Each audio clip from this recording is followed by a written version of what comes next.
Footy and Frothies preview time. Alas, I did not convince Barney to stick around and do the preview last night. He had to go to bed, and I'm sure he's feeling all the better for it today. Yeah, I reckon we would have punched out another 45 minutes, and I don't know if I would have got out of bed this morning, to be honest, if I'd stayed there for another 45 minutes. You managed to get your racing show out of the way, didn't you? Yeah, that was in. Snuck that in. Of course, check out Show Us Your Tips on Spotify and YouTube. Got Straight Break preview tomorrow night. So, yeah, just get plugs flowing all around. Rugbyleaguemerch.com. Go and buy some hats and beanies and steins. They just passed 500 sales, so congrats to them. Go and support both us and Scotty, who does a tremendous job. PCTC, we may as well get that out of the way early as well. Do you have to save there, or am I pulling this up? Yeah, mate. So we got Brett Tominich is leading the competition overall. He's not part of the Footy and Frothies, but he's on 72 points. The leader of the Footy and Frothies comp is on 70 points. That's RAH 3-4. 6 last week, and topping our stats on 70. J-Dogs on 69. Gen on 67. And then we get down to Beaver, who's running fourth in our competition on 65. Good friend, actually, Action Bailey, not far away on 63.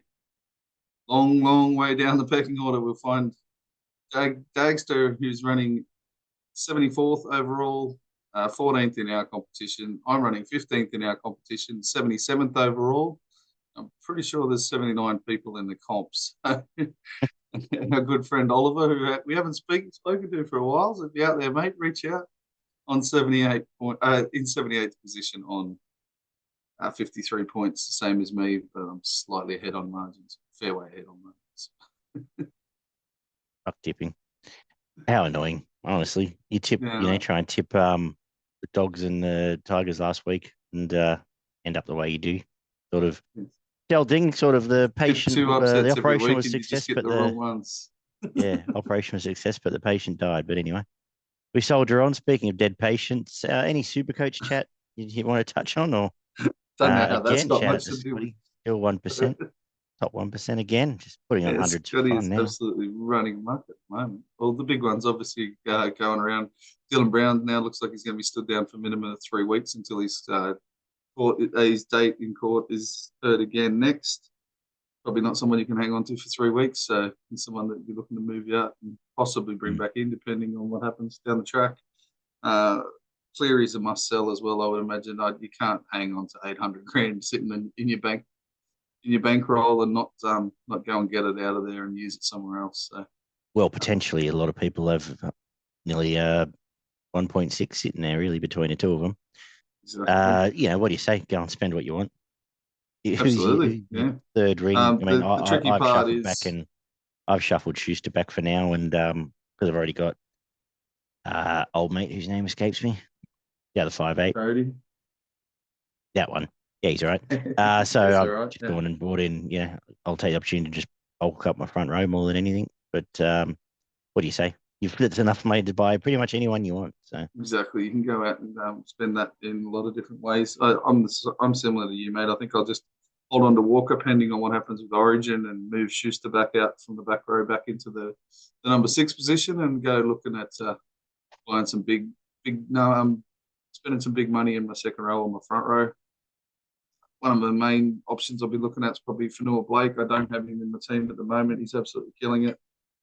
He's like the second best front rower at the moment running around, and got a pretty decent run through the buy period as well. So I think he misses the next buy, but that's pretty much him done after that. So. yeah. My logical step was Payne Haas, but he's probably not ideal given they've got 3 buys still to come and Origin. So whether there's value for money there, whether it matters the way I'm going, we'll see.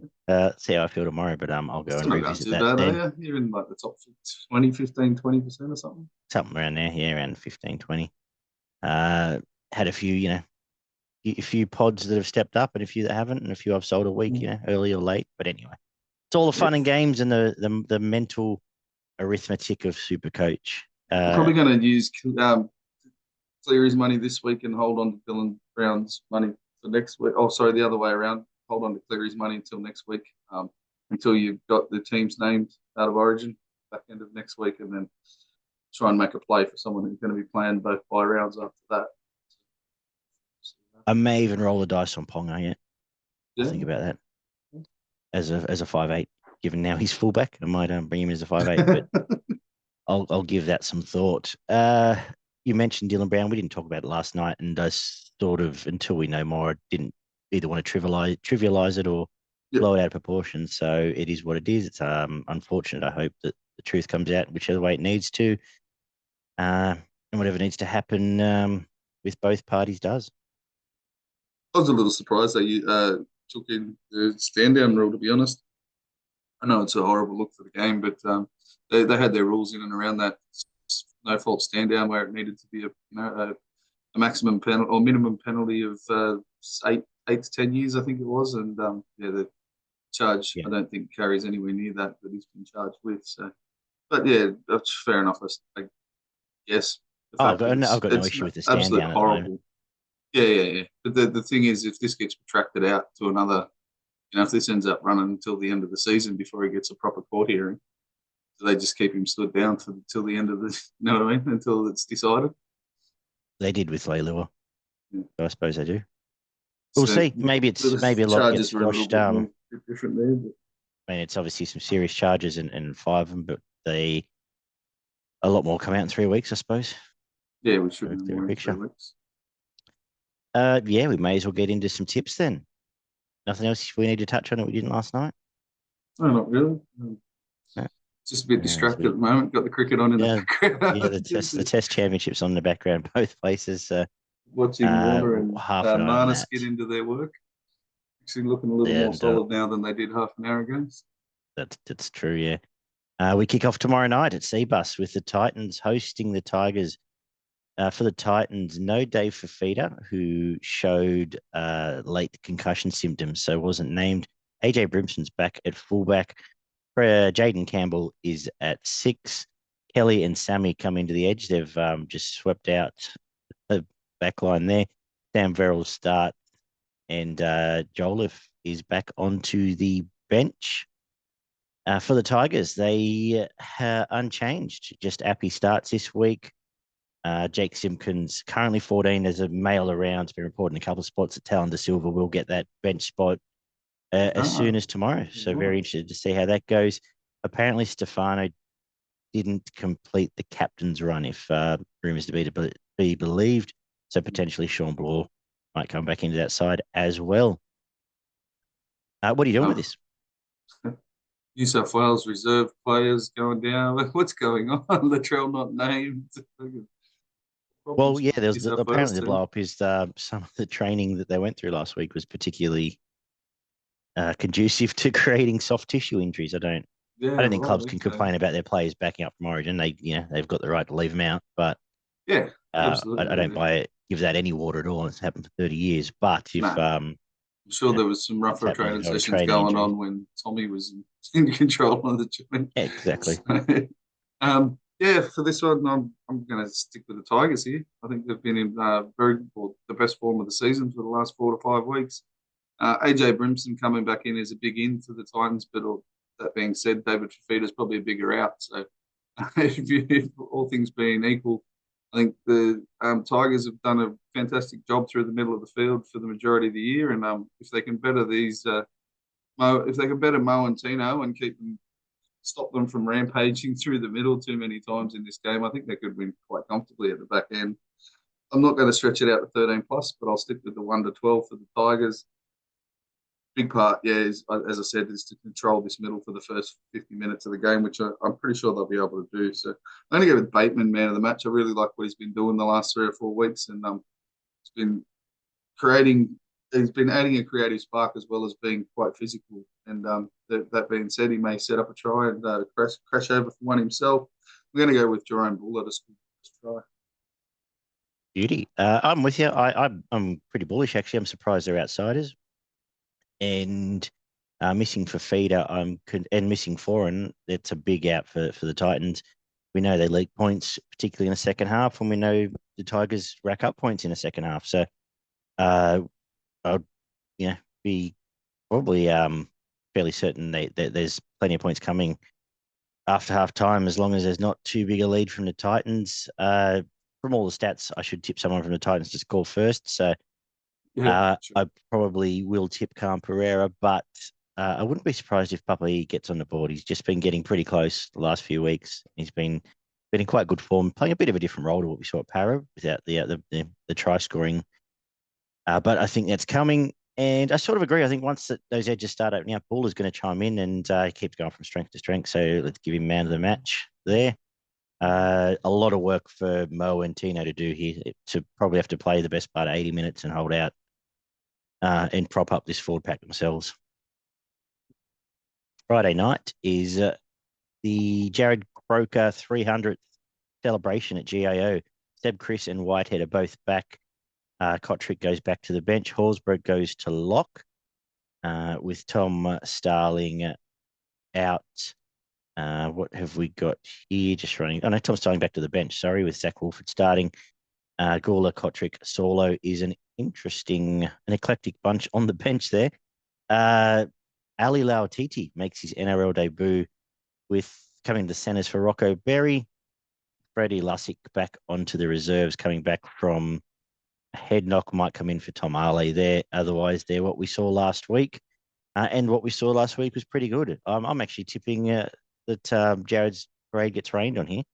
I think if this was the other way around, or this was in New Zealand, Warriors would be clear favourite. They're not. But I think they're playing good footy. I think the Canberra forward pack coming off a beat up last week, they net beat up again. And some of these outside backs for the Warriors can exploit the gaps we've seen at times with the like of Croker and Tomoko. So the Warriors 1-12. Down to the match for Noah Blake in for that forward beat up. We know what red hot form he's been in. He'll lead this pack again. And first try scorer, Dallin, another one in irresistible form right now. I'm not going to reinvent the score. I'm going to look to the obvious in this game. I think the Canberra Raiders, they'll be tough, but and they keep holding up. The cracks might be sort of appearing, but they're being paper mache'd over each week. I wonder how long that lasts, and I feel like that dam might break tomorrow. What do you reckon? Yeah, I've changed my mind about 7 times in doing this tip, to be honest. I obviously expect a little bit extra out of Canberra, trying to do everything they can to honour their main man, Jared Croker there, who's been there for every one of his 300 games. Been a fantastic servant for Canberra. So I expect some really big efforts out of the likes of Jack White and Josh Papali, blokes that have been there with him for a long time. And but I can't really go past the pace and the ball playing that Sean Johnson displayed last week, as well as his running game and the pace and the backing up of Charles Nick Blockstad. I think it's been fantastic for the last 3 or 4 weeks. Another one who'll probably be out for a massive game. I might even tip him for man of the match, to be honest. I think he'll be everywhere in this game. We're going to go with the Warriors 1-12. And I'll go with you with Dallin. The first try scorer has been irresistible. Bit of the forgotten story of this game. Charn's coming back home. Yep. Yeah, should be a cracker though. Dolphins head to Four Pines for the main event on Friday night. Manly are very short, looking at the odds earlier. Tommy has been cleared and named to start at fullback, which means that he's at 1. Saab, Cooler, Garrick goes back to the centres, and Tuipulotu is the winger. They also welcome back Josh Aloe from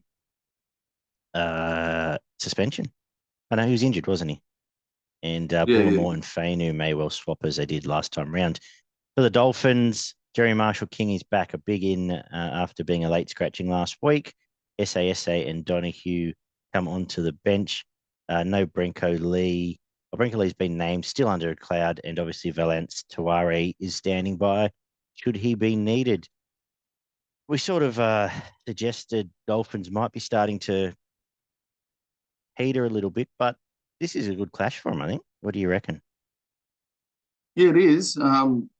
All things being even, I think this game will be very close for a long way towards the back end of this game. The benches are probably even in the Dolphins' favour to actually play that little bit stronger for longer in the middle of the field. I just think that if Manly get it right, they've got a few more points in them out wide than what the Dolphins do have. They've seemed to have gone. I know Nicarima has been fantastic, and so is Zarko, but I've just seen a little bit of less creativity out of them recently. And I think you may, if Cherry gets them stuck in corners and makes them work for the majority of the night. I think you see Manly come home a bit stronger at the back end.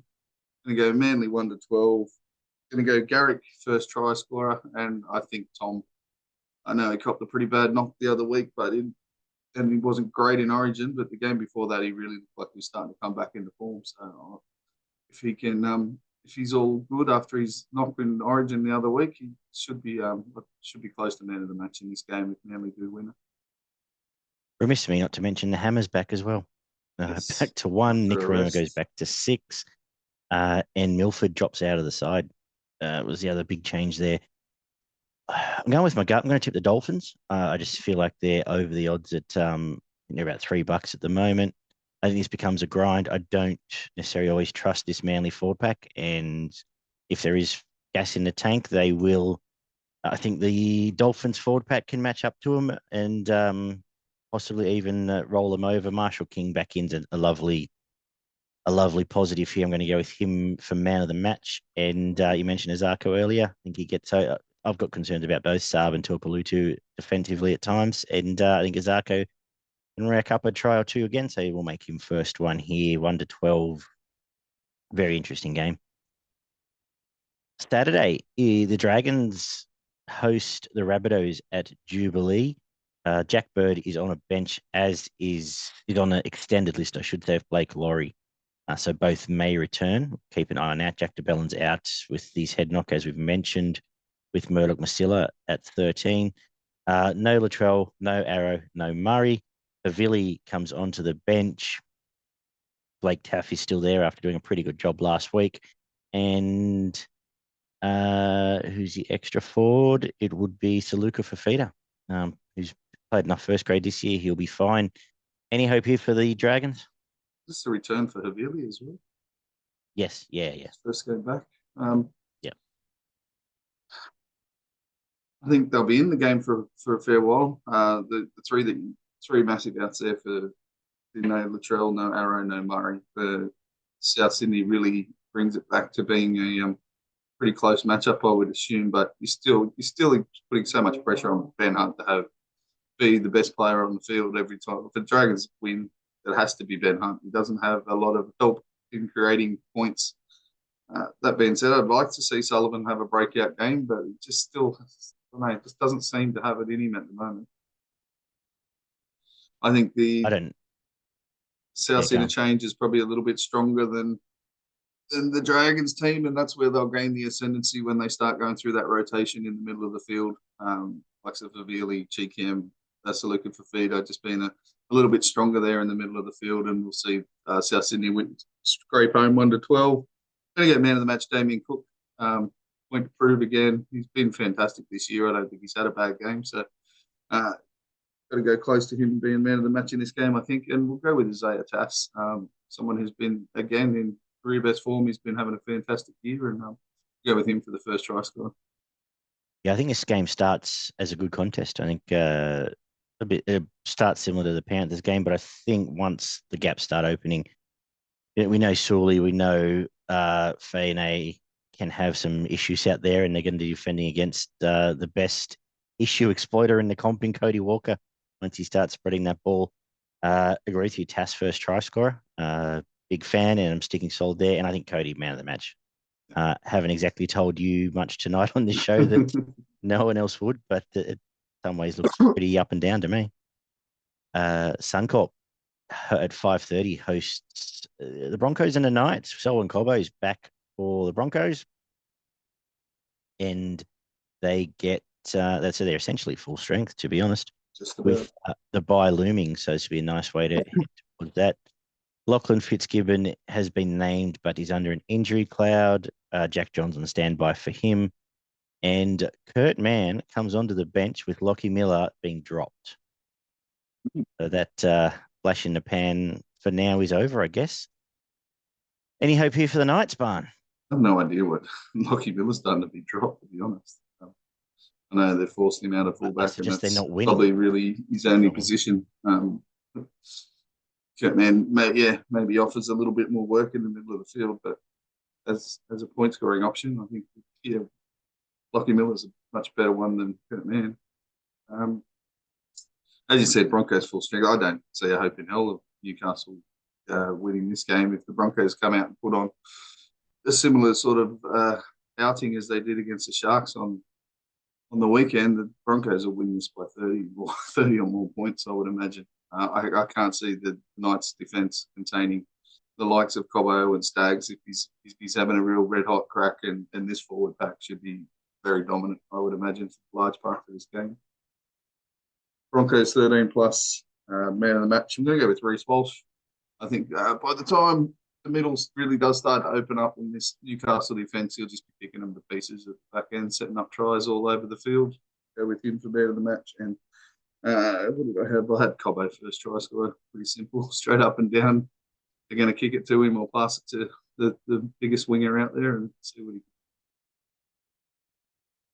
Yeah, this again is straight up and down. It's Brisbane 13 plus. Everything you've covered off there, they're going to bash them. They're going to be more skillful for them. They're going to have better footwork than them. And Adam Reynolds will be pulling the strings the whole way through with one eye on that Origin jersey. I'm going to say I'm going to give man of the match, though, to Reece Walsh for the same reasons. I think once that opens up, he's the one that's going to blow that last sort of 20 points out in the last half hour there and be instrumental to that. Jordan Ricky first try. I think he's screaming out to bust over on an edge there. They've gotten close a few times, so let's hope it's this week. A couple of times himself, to be honest.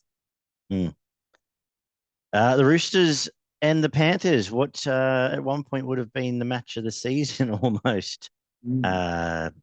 Unfortunately, they met about a month ago, and Penrith put 60 on them. So whatever it was, 50 odd. The Roosters welcome back Tupu, and also Billy. Tupu comes in. Oh, Suwali's out, of course. So straight swap there. I assume Keary or perhaps Billy Smith apparently will be kicking because there's no Drew Hutchinson either. For the Panthers, Jack Cogger does start at 7. And he did. I mean, Teddy's kicked at times as well. Not very well, but he has. And again, Penrith only the one hooker, and Jamin Salmon comes back into the 17 in place of as the spine cover, I suppose. I can see this game being a bludger, to be honest. This has bludger written all over it. I think there'll be lots of running in circles from Luai, lots of I don't think Jack Cogger does anything bad, but they'll go through the motions for a long time, and it'll be up to Tedesco to drag the Roosters back into this in any form. I think ultimately it's the Penrith Edges, as they did last week, that are going to contain the points and just be too good for their counterparts. Let's go with Stephen Crichton now the match for that reason. And his old mate Bizza will score first try. I think this could be the ugliest 13 plus in a while. I'd be shocked if it's not a. But I'm starting to feel it could be sort of 18-6 or something in a very scrappy affair. Been wrong before, though. What do you think? I think this could be something like 10-12. And I'm actually giving the Roosters a bit of a chance so bad, to be honest. I think there will be a lot of times where Penrith may be scratching their head looking at which way we're going, what we're doing. And if they really dumb it down and try to play through the middle of this Roosters pack, I know they haven't been fantastic this year, but this is probably the most balanced I think I've seen their side, with the Butcher Boys on the edges, Tupanua at 13, and their bench. Sandon Smith, he didn't have a lot of touches last week, but he did have a couple of nice times where he did hit an edge, and I think he may be able to join in when he does come on and give Keary a bit of help in the middle of the field with some playmaking. Nathan Brown's been quite good since he's come back, and Lodge and Crichton, I think, should add a little bit when they come on the field. So I think it'll be very close. I'm probably throwing a tip away, but I'm going to go with the Roosters 1-12, just on the back of, I think that Penrith will go right back to basics and strip it right back to a pretty simple game plan, and the Roosters may be able to just jag that extra try at the back end of the game. So I'm going to go with man of the match, Teddy, but I will go first try scorer Brian To'o. Wow, cool. No, I like it. Their template should be the way the Tigers beat them. Just try and pin them, kick the corners, and let the forwards do the work. Their forwards do need to find some form, is my main concern with the Roosters. Yeah, absolutely. But you don't have the back foot halfback here that's going to kick you 700 metres. out of trouble in response, do you? So definitely interesting watch there. We've got the Storm and the Sharks, the only game on Sunday, 4:00, where Nick Meaney is fullback, as he always is. What am I looking at here? What I'm looking at is Olam out, but I don't know why I was going to read the whole team. Olam's out with Grant Anderson coming into the centres. Otherwise, they pretty much look like what you'd expect. Tarek Sims back into the 17. Sharks get Cam McGuinness back, and also Tom Hazelwood's on standby. Hazelton's on standby for him. The rest of them we're pushing back towards full strength Sharks here, actually. So interesting here.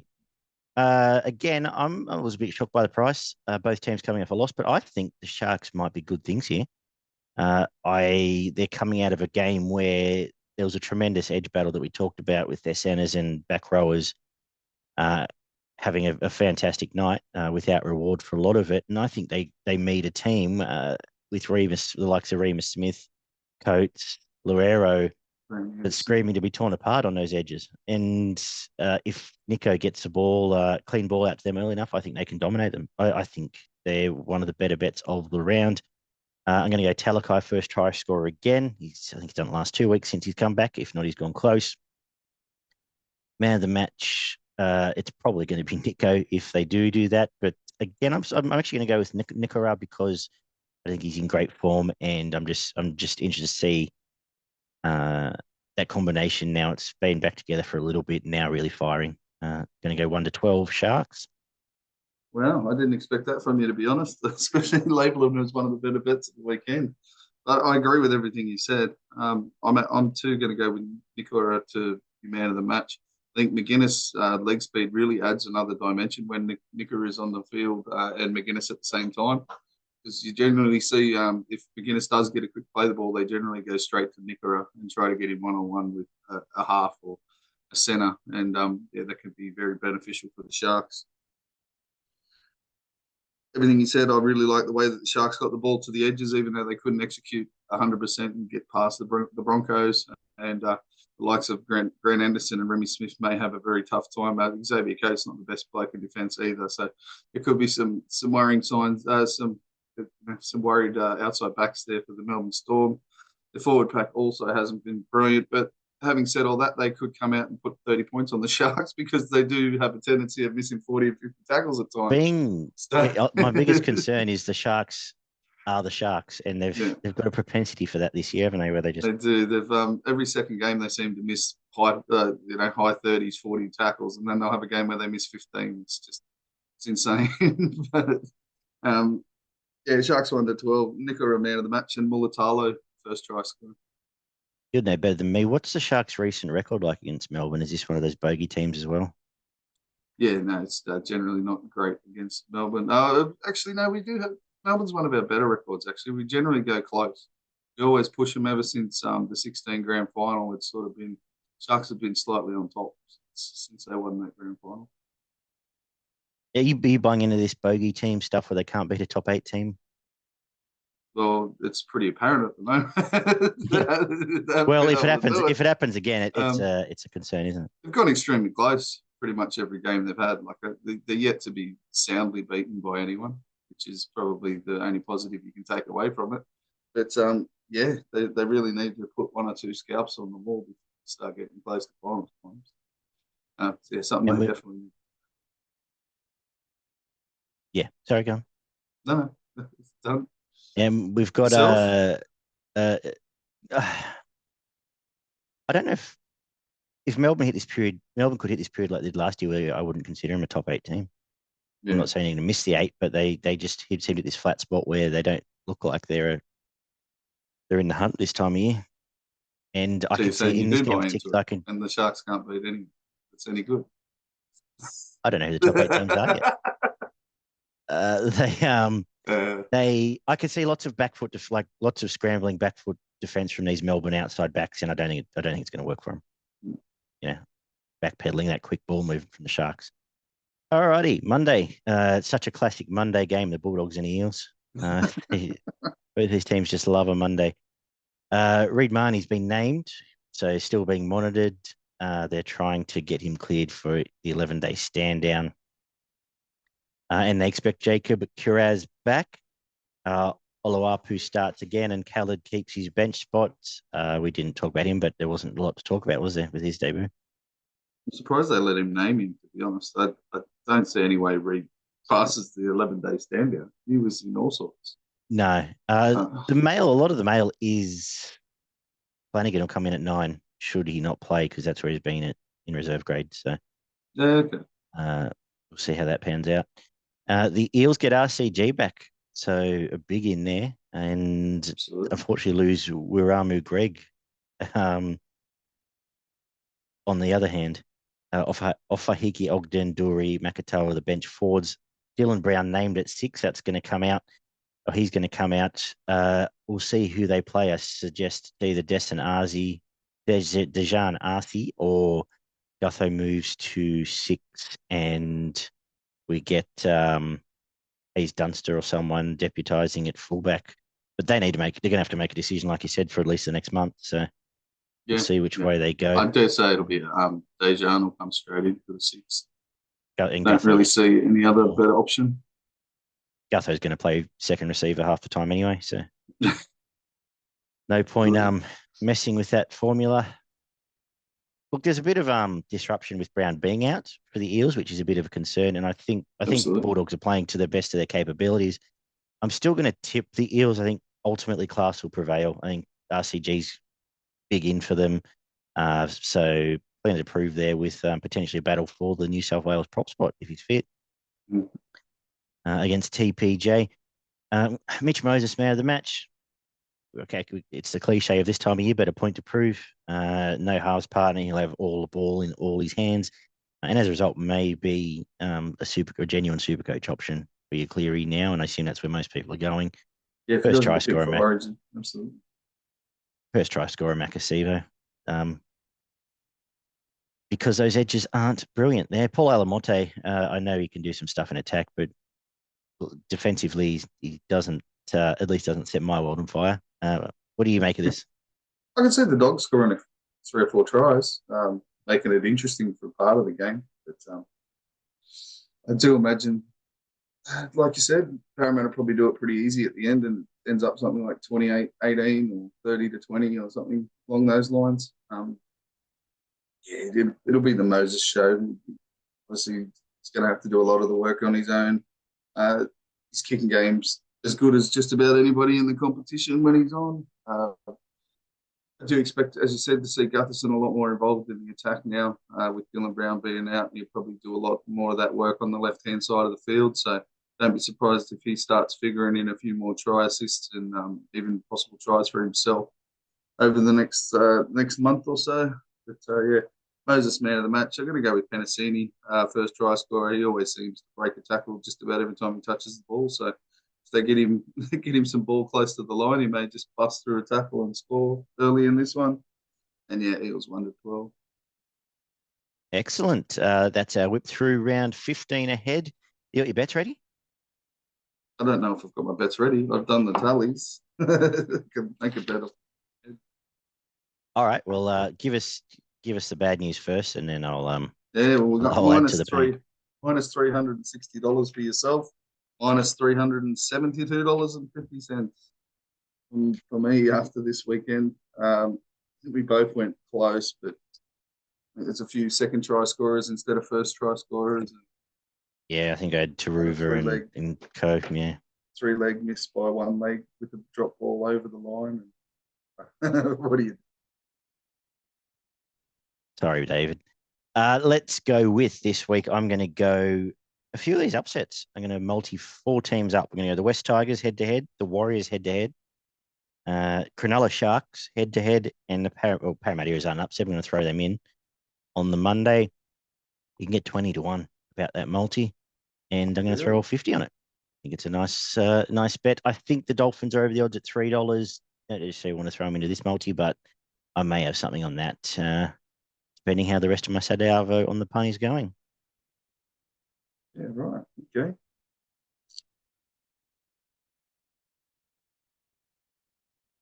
Do love some silence, David. You go here, right? Four-leg multi, all head-to-head. South Sydney, Brisbane Broncos, Cronulla, and Parramatta Eels. Which is $6.50. I'm just going to full. And I'll go with first try scorer, Nikora.